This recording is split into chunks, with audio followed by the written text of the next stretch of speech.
The Adventure of the Copper Beeches, written by Sir Arthur Conan Doyle. Narrated by Carl Mason. To the man who loves art for its own sake, remarked Sherlock Holmes, tossing aside the advertisement sheet of the Daily Telegraph, it is frequently in its least important and lowliest manifestations that the keenest pleasure is to be derived. It is pleasant to me to observe, Watson, that you have so far grasped this truth that in these little records of our cases, which you have been good enough to draw up, and I am bound to say occasionally to embellish, you have given prominence not so much to the many causes célèbres and sensational trials in which I have figured, but rather to those incidents which may have been trivial in themselves, but which have given room for those faculties of deduction and of logical synthesis which I have made my special province. And yet, said I, smiling, I cannot quite hold myself absolved from the charge of sensationalism which has been urged against my records. You have erred, perhaps, he observed, taking up a glowing cinder with the tongs and lighting with it the long cherry-wood pipe which was wont to replace his clay when he was in a disputatious rather than a meditative mood. You have erred, perhaps, in attempting to put colour and life into each of your statements instead of confining yourself to the task of placing upon record that severe reasoning from cause to effect, which is really the only notable feature about the thing. It seems to me that I have done you full justice in the matter, I remarked with some coldness, for I was repelled by the egotism which I had more than once observed to be a strong factor in my friend's singular character. No, it is not selfishness or conceit, said he, answering as was his wont my thoughts rather than my words. If I claim full justice for my art, it is because it is an impersonal thing, a thing beyond myself. Crime is common, logic is rare. Therefore, it is upon the logic rather than upon the crime that you should dwell. You have degraded what should have been a course of lectures into a series of tales. It was a cold morning of the early spring, and we sat after breakfast on either side of a cheery fire in the old room at Baker Street. A thick fog rolled down between the lines of dun-coloured houses, and the opposing windows loomed like dark, shapeless blurs through the heavy yellow wreaths. Our gas was lit and shone on the white cloth and glimmer of china and metal, for the table had not been cleared yet. Sherlock Holmes had been silent all the morning, dipping continuously into the advertisement columns of a succession of papers until at last, having apparently given up his search, he had emerged in no very sweet temper to lecture me upon my literary shortcomings. At the same time, he remarked after a pause during which he had sat puffing at his long pipe and gazing down into the fire, you can hardly be open to a charge of sensationalism, for out of these cases which you have been so kind as to interest yourself in, a fair proportion do not treat of crime in its legal sense at all. The small matter in which I endeavoured to help the King of Bohemia, the singular experience of Miss Mary Sutherland, the problem connected with the man with the twisted lip, and the incident of the noble bachelor were all matters which are outside the pale of the law. But in avoiding the sensational, I fear that you may have bordered on the trivial. The end may have been so, I answered, but the methods I hold to have been novel and of interest. Pshaw, my dear fellow, what do the public, the great unobservant public, who could hardly tell a weaver by his tooth or a compositor by his left thumb, care about the finer shades of analysis and deduction? But indeed, if you are trivial, I cannot blame you, for the days of the great cases are past. Man, or at least criminal man, has lost all enterprise and originality. As to my own little practice, it seems to be degenerating into an agency for recovering lost lead pencils and giving advice to young ladies from boarding schools. I think that I have touched bottom at last, however. This note I had this morning marks my 0 point, I fancy. Read it. He tossed a crumpled letter across to me. It was dated from Montague Place upon the preceding evening, and ran thus: Dear Mr. Holmes, I am very anxious to consult you as to whether I should or should not accept a situation which has been offered to me as governess. I shall call at 10:30 tomorrow. if I do not inconvenience you. Yours faithfully, Violet Hunter. Do you know the young lady? I asked. Not I. It is 10:30 now. Yes,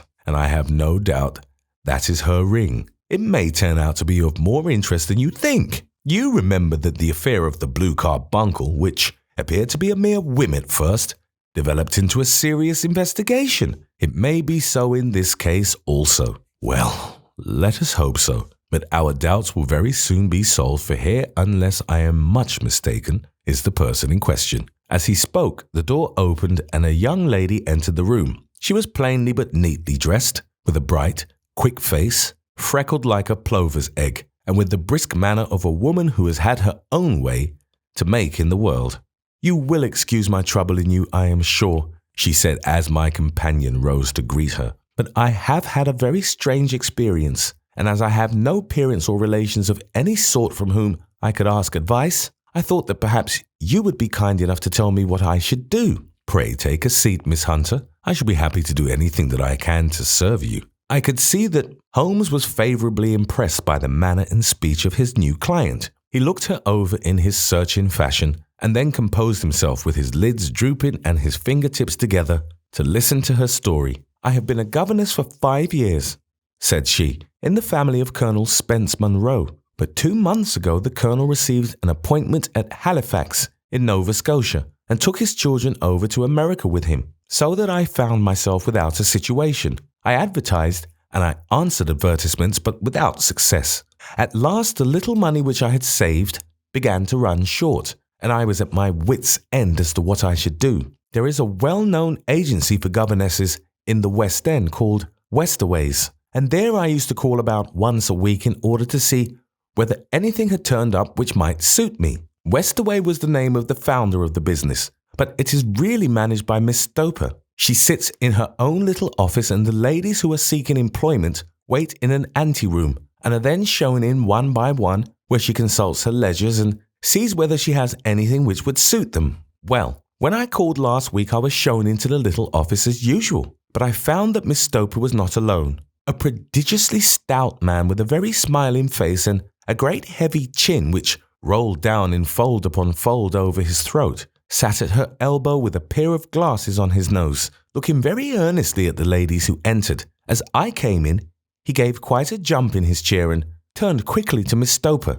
"That will do," said he. "I could not ask for anything better. Capital, capital." He seemed quite enthusiastic and rubbed his hands together in the most genial fashion. He was such a comfortable-looking man that it was quite a pleasure to look at him. "You are looking for a situation, miss?" he asked. "Yes, sir." "As governess?" "Yes, sir." "And what salary do you ask?" "I had £4 a month in my last place with Colonel Spence Munro."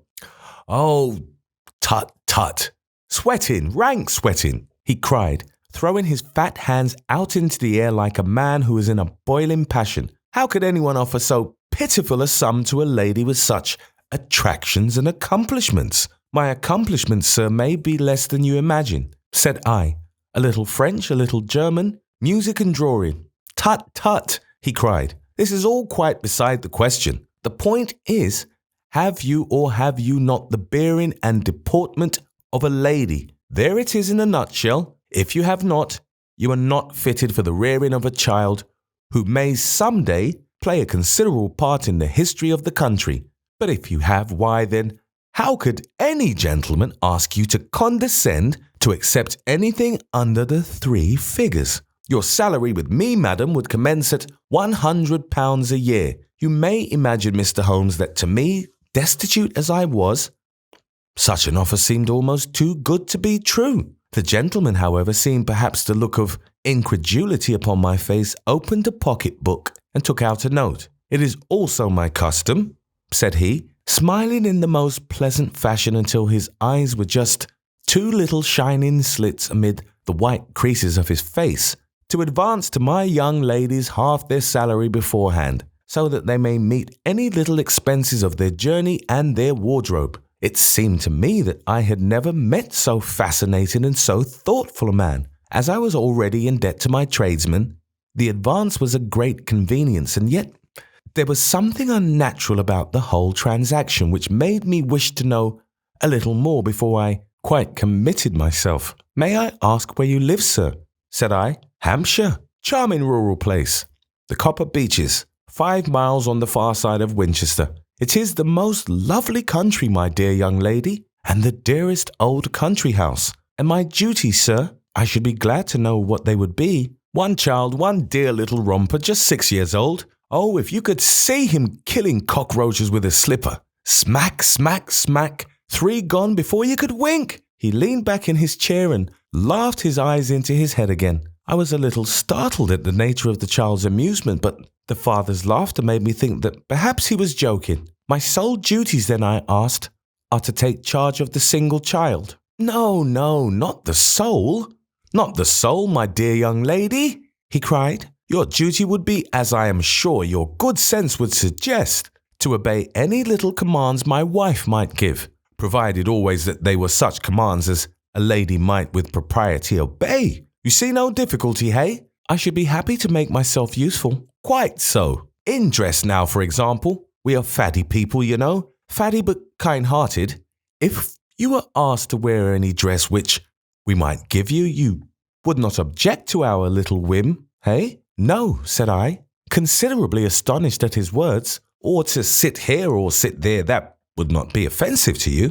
"Oh, no. Or to cut your hair quite short before you come to us." I could hardly believe my ears. "As you may observe, Mr. Holmes, my hair is somewhat luxuriant and of a rather peculiar tint of chestnut. It has been considered artistic. I could not dream of sacrificing it in this offhand fashion. I am afraid that is quite impossible," said I. He had been watching me eagerly out of his small eyes, and I could see a shadow pass over his face as I spoke. "I am afraid that it is quite essential," said he. "It is a little fancy of my wife's, and ladies' fancies, you know, madam, ladies' fancies must be consulted, and so you won't cut your hair?" "No, sir, I really could not," I answered firmly. "Ah, very well then. That quite settles the matter. It is a pity, because in other respects you would really have done very nicely. In that case, Miss Stoper, I had best inspect a few more of your young ladies." The manageress had sat all this while busy with her papers without a word to either of us, but she glanced at me now with so much annoyance upon her face that I could not help suspecting that she had lost a handsome commission through my refusal. "Do you desire your name to be kept upon the books?" she asked. "If you please, Miss Stoper." "Well, really, it seems rather useless, since you refuse the most excellent offers in this fashion," she said sharply. "You can hardly expect us to exert ourselves to find another such opening for you. Good day to you, Miss Hunter." She struck a gong upon the table and I was shown out by the page. Well, Mr. Holmes, when I got back to my lodgings and found little enough in the cupboard and 2 or 3 bills upon the table, I began to ask myself whether I had not done a very foolish thing. After all, if these people had strange fads and expected obedience on the most extraordinary matters, they were at least ready to pay for their eccentricity. Very few governesses in England are getting £100 a year. Besides, what use was my hair to me? Many people are improved by wearing it short, and perhaps I should be among the number. Next day I was inclined to think that I had made a mistake, and by the day after I was sure of it. I had almost overcome my pride so far as to go back to the agency and inquire whether the place was still open when I received this letter from the gentleman himself. I have it here and I will read it to you. The Copper Beeches near Winchester. Dear Miss Hunter, Miss Stoper has very kindly given me your address, and I write from here to ask you whether you have reconsidered your decision. My wife is very anxious that you should come, for she has been much attracted by my description of you. We are willing to give £30 a quarter or £120 a year, so as to recompense you for any little inconvenience which our fads may cause you. They are not very exacting after all. My wife is fond of a particular shade of electric blue, and would like you to wear such a dress indoors in the morning. You need not, however, go to the expense of purchasing one, as we have one belonging to my dear daughter, Alice, now in Philadelphia, which would, I should think, fit you very well. Then, as to sitting here or there, or amusing yourself in any manner indicated, that need cause you no inconvenience. As regards your hair, it is no doubt a pity, especially as I could not help remarking its beauty during our short interview.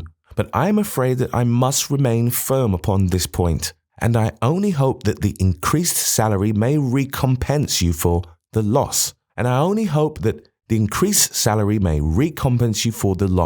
Your duties as far as the child is concerned are very light. Now do try to come and I shall meet you with the dog cart at Winchester. Let me know your train. Yours faithfully, Jeffro Rucastle. That is the letter which I have just received, Mr. Holmes, and my mind is made up that I will accept it. I thought, however, that before taking the final step, I should like to submit the whole matter to your consideration. Well, Miss Hunter, if your mind is made up, that settles the question, said Holmes, smiling. But you would not advise me to refuse. I confess that it is not the situation which I should like to see a sister of mine apply for. What is the meaning of it all, Mr. Holmes? I have no data. I cannot tell. Perhaps you yourself have formed some opinion. Well, there seems to me to be only one possible solution. Mr. Rucastle seemed to be a very kind, good-natured man. Is it not possible that his wife is a lunatic, that he desires to keep the matter quiet for fear she should be taken to an asylum, and that he humors her fancies in every way in order to prevent an outbreak? That is a possible solution.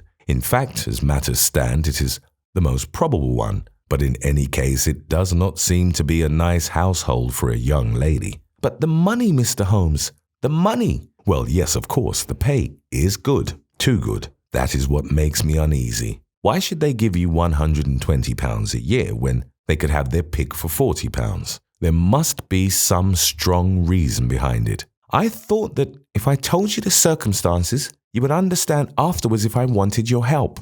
I should feel so much stronger if I felt that you were at the back of me. Oh, you may carry that feeling away with you. I assure you that your little problem promises to be the most interesting which has come my way for some months. There is something distinctly novel about some of the features. If you should find yourself in doubt or in danger. Danger? What danger do you foresee?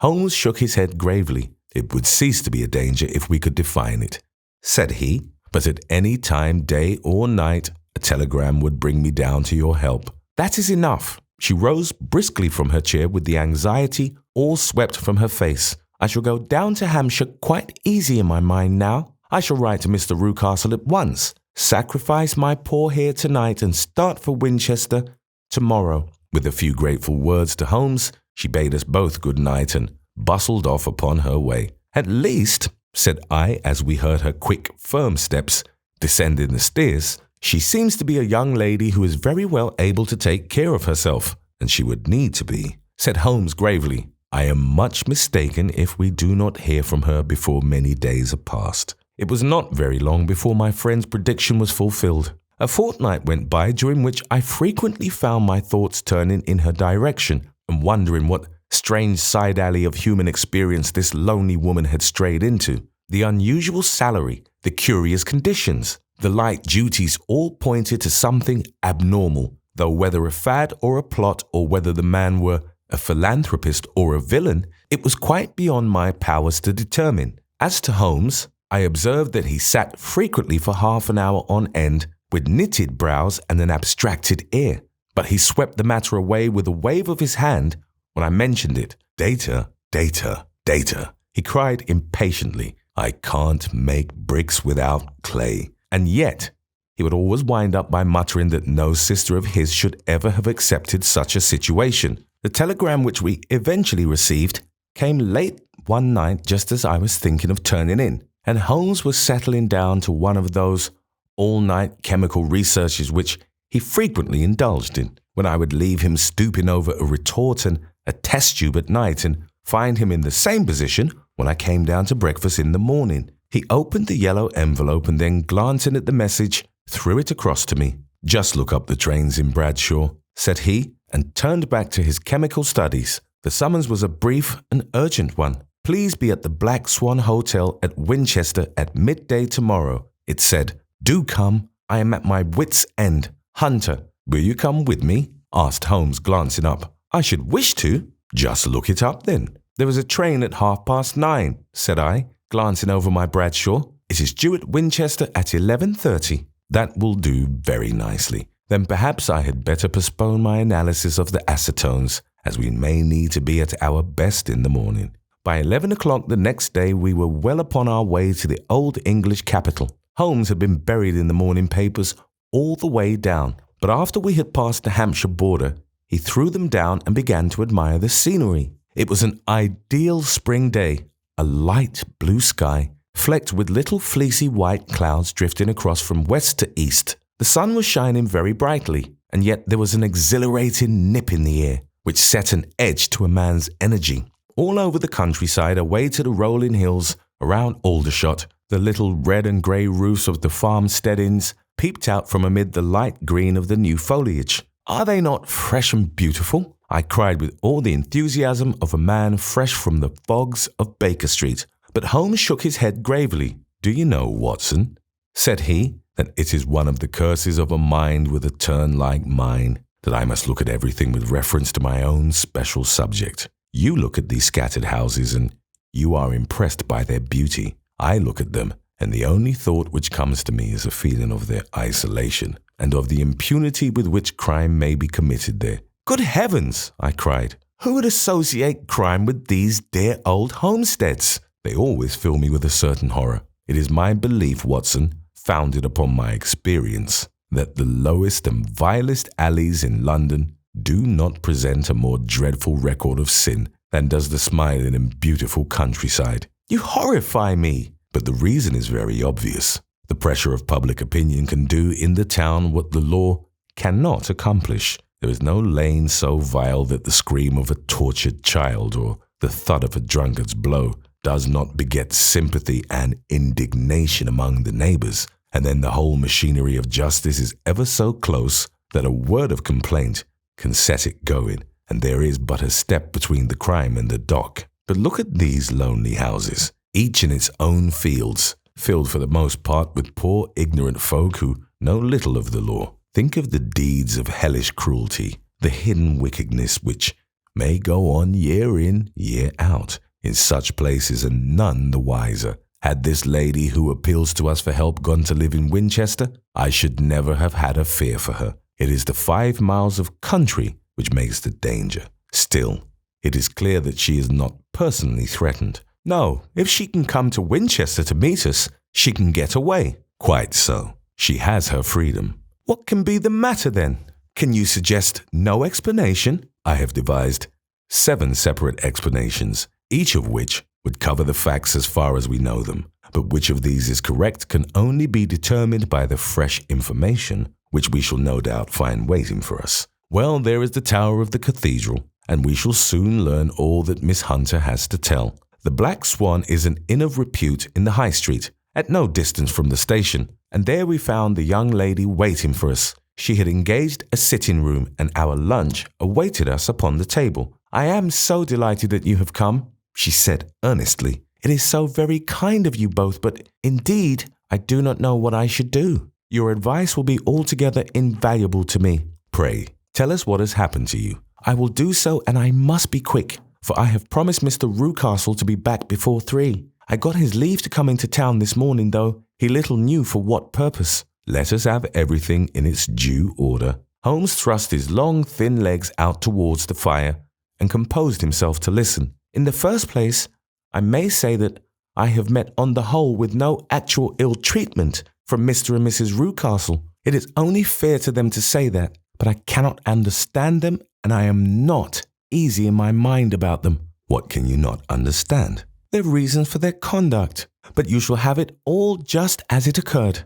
When I came down, Mr. Rucastle met me here and drove me in his dog-cart to the Copper Beeches. It is, as he said, beautifully situated, but it is not beautiful in itself, for it is a large square block of a house, whitewashed, but all stained and streaked with damp and bad weather. There are grounds round it, woods on 3 sides, and on the 4th a field, which slopes down to the Southampton High Road, which curves past about 100 yards from the front door. This ground in front belongs to the house, but the woods all round are part of Lord Southerton's preserves. A clump of copper beeches immediately in front of the hall door has given its name to the place. I was driven over by my employer, who was as amiable as ever, and was introduced by him that evening to his wife and the child. There was no truth, Mr. Holmes, in the conjecture which seemed to us to be probable in your rooms at Baker Street. Mrs. Rucastle is not mad. I found her to be a silent, pale-faced woman, much younger than her husband,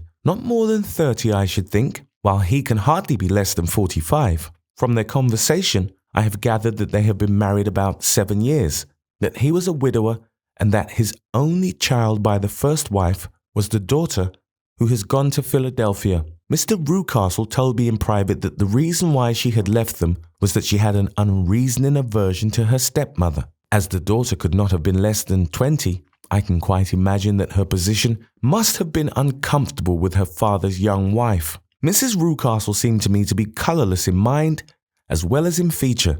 She impressed me neither favourably nor the reverse. She was a non-entity. It was easy to see that she was passionately devoted both to her husband and to her little son. Her light grey eyes wandered continually from one to the other, noting every little want and forestalling it if possible. He was kind to her also in his bluff, boisterous fashion, and on the whole they seemed to be a happy couple. And yet she had some secret sorrow, this woman. She would often be lost in deep thought, with the saddest look upon her face. More than once I have surprised her in tears. I have thought sometimes that it was the disposition of her child which weighed upon her mind, for I have never met so utterly spoiled and so ill-natured a little creature. He is small for his age, with a head which is quite disproportionately large. His whole life appears to be spent in an alternation between savage fits of passion and gloomy intervals of sulking. Giving pain to any creature weaker than himself seems to be his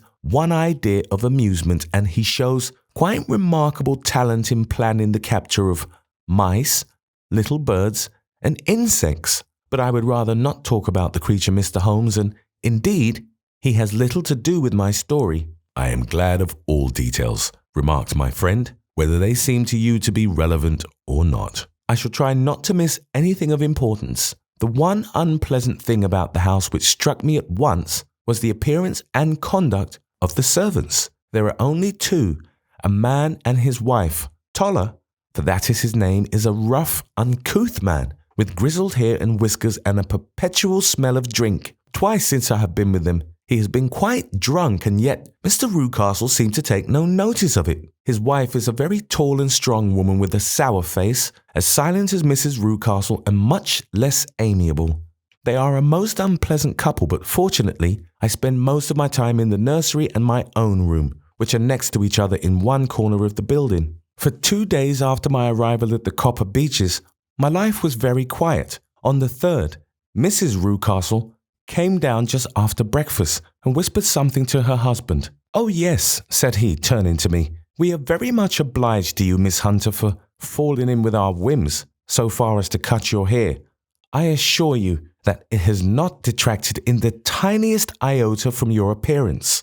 We shall now see how the electric blue dress will become you. You'll find it laid out upon the bed in your room, and if you would be so good as to put it on, we should both be extremely obliged." The dress which I found waiting for me was a peculiar shade of blue. It was of excellent material, a sort of beige, but it bore unmistakable signs of having been worn before. It could not have been a better fit if I had been measured for it. Both Mr. and Mrs. Rucastle expressed a delight at the look of it, which seemed quite exaggerated in its vehemence. They were waiting for me in the drawing-room, which is a very large room, stretching along the entire front of the house, with 3 long windows reaching down to the floor. A chair had been placed close to the central window with its back turned towards it. In this, I was asked to sit, and then Mr. Rucastle, walking up and down on the other side of the room, began to tell me a series of the funniest stories that I have ever listened to.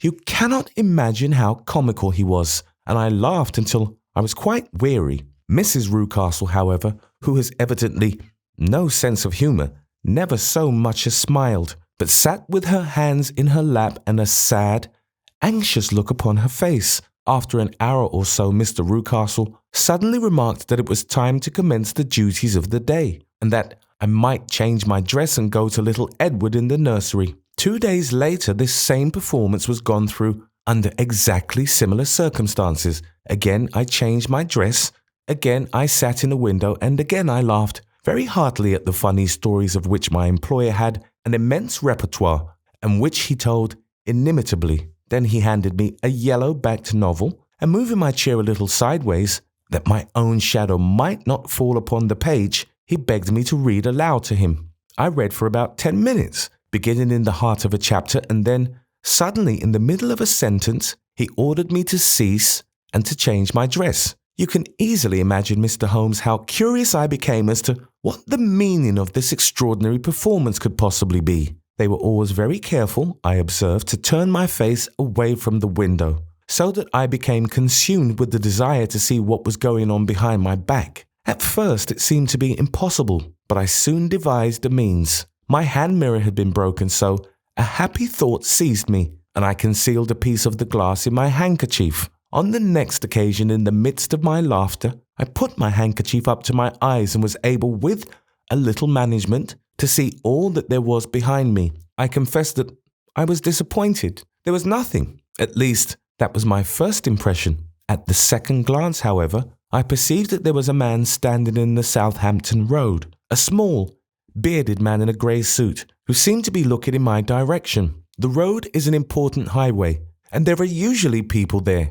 This man, however, was leaning against the railings, which bordered our field, and was looking earnestly up. I lowered my handkerchief and glanced at Mrs. Rucastle, to find her eyes fixed upon me with a most searching gaze. She said nothing, but I am convinced that she had divined that I had a mirror in my hand, and had seen what was behind me. She rose at once. "Jeffro," said she, "there is an impertinent fellow upon the road there, who stares up at Miss Hunter." "No friend of yours, Miss Hunter?"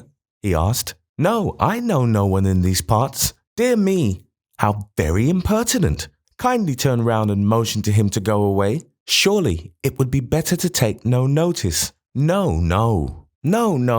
We should have him loitering here always. Kindly turn round and wave him away like that." I did as I was told, and at the same instant Mrs. Rucastle drew down the blind. That was a week ago, and from that time I have not sat again in a window, nor have I worn the blue dress, nor seen the man in the road. "Pray continue," said Holmes. "Your narrative promises to be a most interesting one." "You will find it rather disconnected, I fear, and there may prove to be little relation between the different incidents of which I speak. On the very first day that I was at the Copper Beeches, Mr. Rucastle took me to a small outhouse which stands near the kitchen door. As we approached it, I heard the sharp rattling of a chain, and the sound as of a large animal moving about. "Look in here," said Mr. Rucastle, showing me a slit between two planks. "Is he not a beauty?" I looked through and was conscious of two glowing eyes and of a vague figure huddled up in the darkness.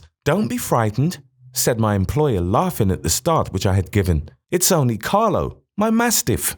I call him mine, but really old Toller, my groom, is the only man who could do anything with him. We feed him once a day, and not too much then, so that he is always as keen as mustard. Toller lets him loose every night, and God help the trespasser whom he lays his fangs upon. For goodness sake, don't you ever on any pretext set your foot over the threshold at night, for it's as much as your life is worth." The warning was no idle one, for 2 nights later I happened to look out of my bedroom window about 2 o'clock in the morning. It was a beautiful moonlight night, and the lawn in front of the house was silvered over and almost as bright as day. I was standing wrapped in the peaceful beauty of the scene when I was aware that something was moving under the shadow of the Copper Beeches. As it emerged into the moonshine, I saw what it was. It was a giant dog, as large as a calf, tawny tinted, with hanging jowl, black muzzle and huge projecting bones. It walked slowly across the lawn and vanished into the shadow upon the other side. That dreadful sentinel sent a chill to my heart, which I do not think that any burglar could have done. And now I have a very strange experience to tell you. I had, as you know, cut off my hair in London, and I had placed it in a great coil at the bottom of my trunk. One evening after the child was in bed, I began to amuse myself by examining the furniture of my room and by rearranging my own little things. There was an old chest of drawers in the room, the 2 upper ones empty and open, the lower one locked. I had filled the first 2 with my linen And as I had still much to pack away, I was naturally annoyed at not having the use of the third drawer. It struck me that it might have been fastened by a mere oversight. So I took out my bunch of keys and tried to open it. The very first key fitted to perfection, and I drew the drawer open. There was only one thing in it, but I am sure that you would never guess what it was. It was my olive hair. I took it up and examined it. It was of the same peculiar tint and the same thickness. But then the impossibility of the thing obtruded itself upon me. How could my hair have been locked in the drawer? With trembling hands, I undid my trunk, turned out the contents, and drew from the bottom my own hair. I laid the two tresses together, and I assure you that they were identical. Was it not extraordinary? Puzzle as I would, I could make nothing at all of what it meant. I returned the strange hair to the drawer, and I said nothing of the matter to the Rucastles, as I felt that I had put myself in the wrong by opening a drawer which they had locked. I am naturally observant, as you may have remarked, Mr. Holmes, and I soon had a pretty good plan of the whole house in my head. There was one wing, however, which appeared not to be inhabited at all. A door which faced that which led into the quarters of the Tollers opened into this suite, but it was invariably locked. One day, however, as I ascended the stair, I met Mr. Rucastle coming out through this door, his keys in his hand, and a look on his face which made him a very different person to the round, jovial man to whom I was accustomed. His cheeks were red, his brow was all crinkled with anger, and the veins stood out at his temples with passion. He locked the door and hurried past me without a word or a look. This aroused my curiosity, so when I went out for a walk in the grounds with my charge, I strolled round to the side from which I could see the windows of this part of the house. There were 4 of them in a row, 3 of which were simply dirty, while the 4th was shuttered up. They were evidently all deserted. As I strolled up and down, glancing at them occasionally, Mr. Rucastle came out to me looking as merry and jovial as ever. "Ah," said he, "you must not think me rude if I passed you without a word, my dear young lady. I was preoccupied with business matters."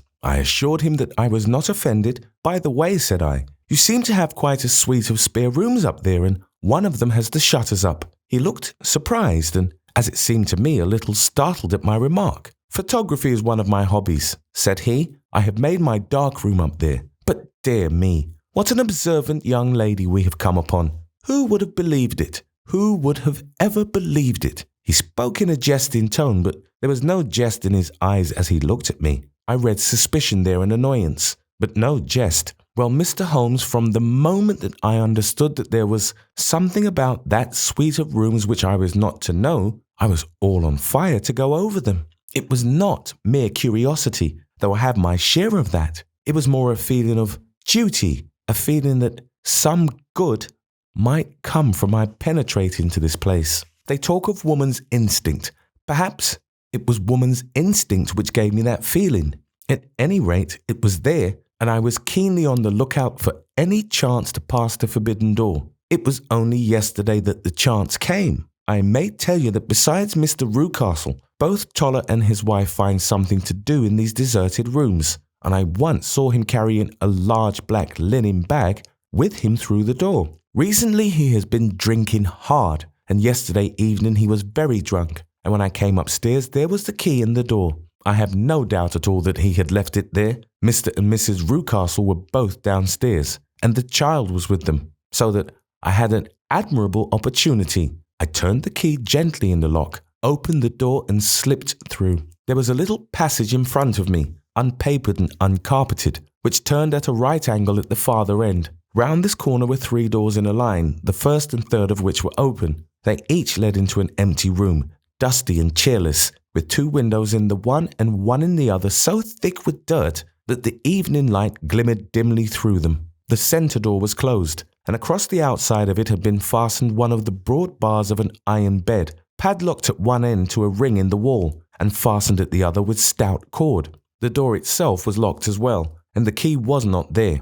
This barricaded door corresponded clearly with the shuttered window outside, and yet I could see by the glimmer from beneath it that the room was not in darkness. Evidently, there was a skylight which let in light from above. As I stood in the passage gazing at the sinister door and wondering what secret it might veil, I suddenly heard the sound of steps within the room, and saw a shadow pass backward and forward against a little slit of dim light, which shone out from under the door. A mad, unreasoning terror rose up in me at the sight, Mr. Holmes. My overstrung nerves failed me suddenly, and I turned and ran as though some dreadful hand were behind me, clutching at the skirt of my dress. I rushed down the passage, through the door and straight into the arms of Mr. Rucastle, who was waiting outside. "So," said he, smiling, "it was you then? I thought that it must be when I saw the door open." "Oh, I am so frightened," I panted. "My dear young lady, you cannot think how caressing and soothing his manner was. And what has frightened you, my dear young lady?" But his voice was just a little too coaxing. He overdid it. I was keenly on my guard against him. "I was foolish enough to go into the empty wing," I answered. "But it is so lonely and eerie in this dim light that I was frightened and ran out again." "Oh, it is so dreadfully still in there." "Only that?" said he, looking at me keenly. "Why, what did you think?" I asked. "Why do you think that I locked this door? I am sure that I do not know. It is to keep people out who have no business there. Do you see?" He was still smiling in the most amiable manner. "I am sure if I had known—" "Well, then you know now. And if you ever put your foot over that threshold again," here in an instant the smile hardened into a grin of rage, and he glared down at me with the face of a demon, "I'll throw you to the mastiff." I was so terrified that I do not know what I did. I suppose that I must have rushed past him into my room. I remember nothing until I found myself lying on my bed, trembling all over. Then I thought of you, Mr. Holmes. I could not live there longer without some advice. I was frightened of the house, of the man, of the woman, of the servants, even of the child. They were all horrible to me. If I could only bring you down, all would be well. Of course, I might have fled from the house, but my curiosity was almost as strong as my fears. My mind was soon made up. I would send you a wire. I put on my hat and cloak, went down to the office, which is about half a mile from the house, and then returned, feeling very much easier.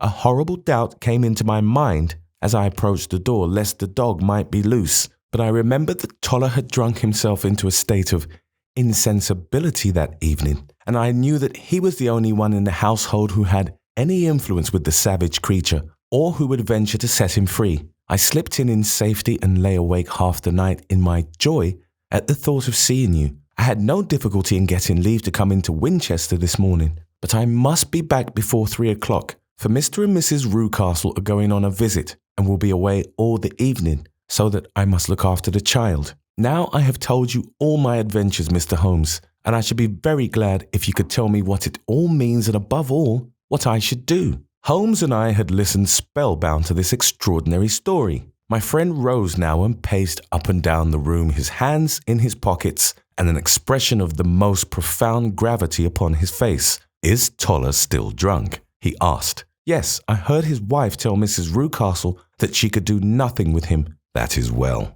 And the Rucastles go out tonight?" "Yes." "Is there a cellar with a good, strong lock?" "Yes, the wine cellar." "You seem to me to have acted all through this matter like a very brave and sensible girl, Miss Hunter. Do you think that you could perform one more feat? I should not ask it of you if I did not think you are a quite exceptional woman." "I will try. What is it?" "We shall be at the Copper Beeches by 7 o'clock, my friend and I. The Rucastles will be gone by that time, and Toller will, we hope, be incapable. There only remains Mrs. Toller, who might give the alarm. If you could send her into the cellar on some errand and then turn the key upon her, you would facilitate matters immensely." "I will do it." "Excellent. We shall then look thoroughly into the affair. Of course, there is only one feasible explanation. You have been brought there to personate someone, and the real person is imprisoned in this chamber. That is obvious. As to who this prisoner is, I have no doubt that it is the daughter, Miss Alice Rucastle,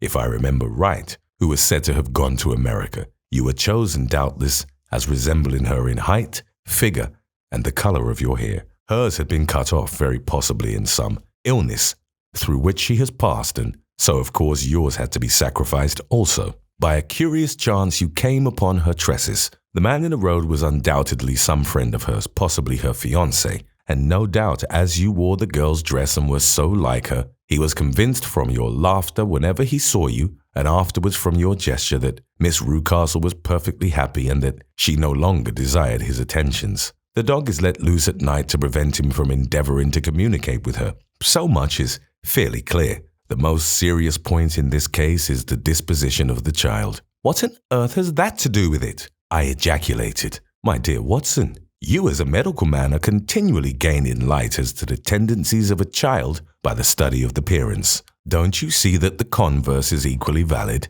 I have frequently gained my first real insight into the character of parents by studying their children. This child's disposition is abnormally cruel, merely for cruelty's sake, and whether he derives this from his smiling father, as I should suspect, or from his mother, it bodes evil for the poor girl who is in their power. I am sure that you are right, Mr. Holmes, cried our client. 1,000 things come back to me which make me certain that you have hit it. Oh, let us lose not an instant in bringing help to this poor creature. We must be circumspect, for we are dealing with a very cunning man. We can do nothing until 7 o'clock. At that hour we shall be with you, and it will not be long before we solve the mystery. We were as good as our word, for it was just 7 when we reached the copper Beeches, having put up our trap at a wayside public house. The group of trees with their dark leaves, shining like burnished metal in the light of the setting sun, were sufficient to mark the house, even had Miss Hunter not been standing smiling on the doorstep. Have you managed it? Asked Holmes. A loud thudding noise came from somewhere downstairs. That is Mrs. Toller in the cellar, said she. Her husband lies snoring on the kitchen rug. Here are his keys, which are the duplicates of Mr. Rucastle's. You have done well indeed, cried Holmes with enthusiasm. Now, lead the way, and we shall soon see the end of this black business. We passed up the stair, unlocked the door, followed on down a passage, and found ourselves in front of the barricade which Miss Hunter had described. Holmes cut the cord and removed the transverse bar. Then he tried the various keys in the lock, but without success. No sound came from within, and at the silence, Holmes's face clouded over. I trust that we are not too late, said he. I think, Miss Hunter, that we had better go in without you. Now, Watson, put your shoulder to it, and we shall see whether we cannot make our way in. It was an old rickety door, and gave it once before our united strength. Together we rushed into the room. It was empty. There was no furniture save a little pallet bed, a small table, and a basket full of linen. The skylight above was open, and the prisoner gone. There has been some villainy here, said Holmes. This beauty has guessed Miss Hunter's intention, and has carried his victim off. But how? Through the skylight. We shall soon see how he managed it. He swung himself up onto the roof. Ah, yes, he cried. Here's the end of a long, light ladder against the eaves. That is how he did it. But it is impossible, said Miss Hunter. The ladder was not there when the Rucastles went away. He has come back and done it. I tell you that he is a clever and dangerous man. I should not be very much surprised if this were he whose steps I hear now upon the stair. I think, Watson, that it would be as well for you to have your pistol ready. The words were hardly out of his mouth before a man appeared at the door of the room, a very fat and burly man, with a heavy stick in his hand. Miss Hunter screamed and shrunk against the wall at the sight of him, but Sherlock Holmes sprang forward and confronted him. You villain, said he. Where's your daughter? The fat man cast his eyes round and then up at the open skylight. It is for me to ask you that, he shrieked. You thieves! Spies and thieves! I have caught you, have I? You are in my power. I'll serve you. He turned and clattered down the stairs as hard as he could. He's gone for the dog, cried Miss Hunter. I have my revolver, said I. Better close the front door, cried Holmes, and we all rushed down the stairs together. We had hardly reached the hall when we heard the baying of a hound, and then a scream of agony with a horrible worrying sound, which it was dreadful to listen to. An elderly man with a red face and shaking limbs came staggering out a side door. My God, he cried, someone has loosed the dog. It's not been fed for 2 days. Quick, quick, or it'll be too late. Holmes and I rushed out and round the angle of the house with Toller hurrying behind us. There was the huge famished brute, its black muzzle buried in Rucastle's throat, while he writhed and screamed upon the ground. Running up, I blew its brains out, and it fell over with its keen white teeth still meeting in the great creases of his neck. With much labor, we separated them and carried him living, but horribly mangled, into the house. We laid him upon the drawing-room sofa, and having dispatched the sobered Toller to bear the news to his wife, I did what I could to relieve his pain. We were all assembled round him when the door opened, and a tall, gaunt woman entered the room. "Mrs. Toller!" cried Miss Hunter. "Yes, miss. Mr. Rucastle let me out when he came back before he went up to you. Ah, miss, it is a pity you didn't let me know what you were planning, for I would have told you that your pains were wasted." "Ah," said Holmes, looking keenly at her. "It is clear that Mrs. Toller knows more about this matter than anyone else." "Yes, sir, I do, and I am ready enough to tell what I know." "Then pray sit down and let us hear it, for there are several points on which I must confess that I am still in the dark." "I will soon make it clear to you," said she, "and I'd have done so before now if I could have got out from the cellar. If there's police court business over this, you'll remember that I was the one that stood your friend, and that I was Miss Alice's friend too. She was never happy at home, Miss Alice wasn't, from the time that her father married again. She was slighted like and had no say in anything, but it never really became bad for her until after she met Mr. Fowler at a friend's house. As well as I could learn, Miss Alice had rights of her own by will, but she was so quiet and patient she was that she never said a word about them, but just left everything in Mr. Rucastle's hands. He knew he was safe with her, but when there was a chance of a husband coming forward, who would ask for all that the law would give him, then her father thought it time to put a stop on it. He wanted her to sign a paper so that, whether she married or not, he could use her money. When she wouldn't do it, he kept on worrying her until she got brain fever, and for 6 weeks was at death's door. Then she got better at last, all worn to a shadow, and with her beautiful hair cut off, but that didn't make no change in her young man, and he stuck to her as true as man could be." "Ah," said Holmes, "I think that what you have been good enough to tell us makes the matter fairly clear, and that I can deduce all that remains. Mr. Rucastle, then, I presume, took to this system of imprisonment." "Yes, sir," and brought Miss Hunter down from London in order to get rid of the disagreeable persistence of Mr. Fowler. "That was it, sir." "But Mr. Fowler, being a preserving man, as a good seaman should be, blockaded the house, and having met you, succeeded by certain arguments, metallic or otherwise, in convincing you that your interests were the same as his." "Mr. Fowler was a very kind-spoken, free-handed gentleman," said Mrs. Toller serenely, "and in this way he managed that your good man should have no want of drink, and that a ladder should be ready at the moment when your master had gone out." "You have it, sir, just as it happened." "I am sure we owe you an apology, Mrs. Toller," said Holmes, "for you have certainly cleared up everything which puzzled us.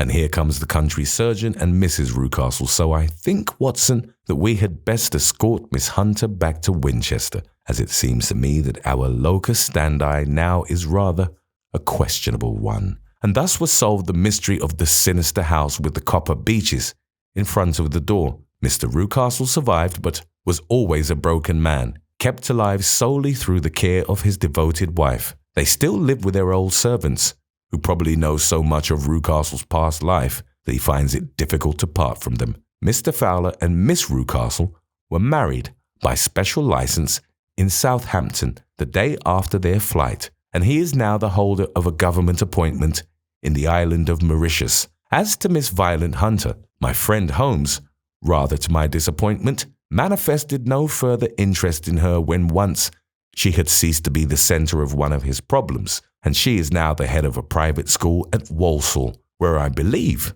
that she has met with considerable success.